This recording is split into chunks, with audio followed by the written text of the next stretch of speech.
Après la puissante déflagration, les services d'urgence s'activent à Kryvyi Rih, la cité industrielle et la ville d'origine de Volodymyr Zelensky. Dans une allocution, il a dénoncé l'une des frappes les plus meurtrières de ces dernières semaines en Ukraine. Un cessez-le-feu aurait pu être conclu, mais c'est Poutine qui le rejette. C'est Moscou qui ne veut pas de cessez-le-feu depuis le 11 mars. Et c'est eux en Russie qui ont besoin d'une guerre. Il est évident que la Russie ne peut pas être forcée à la paix par le dialogue ou l'attente. Le ministère russe de la Défense a quant à lui assuré avoir visé une zone de rassemblement de militaires et d'instructeurs occidentaux.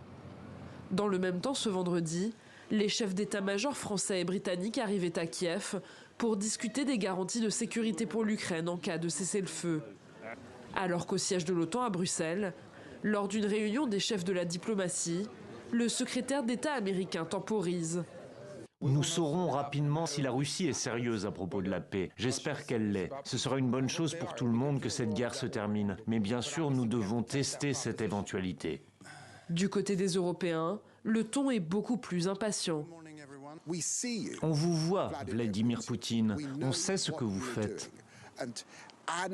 Et nous continuons d'imposer des sanctions à la Russie afin qu'elle accepte de participer à ces négociations et qu'elle prenne au sérieux la paix que nous voulons voir perdurer. Le Kremlin a posé la levée des sanctions occidentales comme condition d'une trêve en mer Noire, une demande à laquelle les Européens ne souhaitent pas accéder avant le retrait des forces russes d'Ukraine.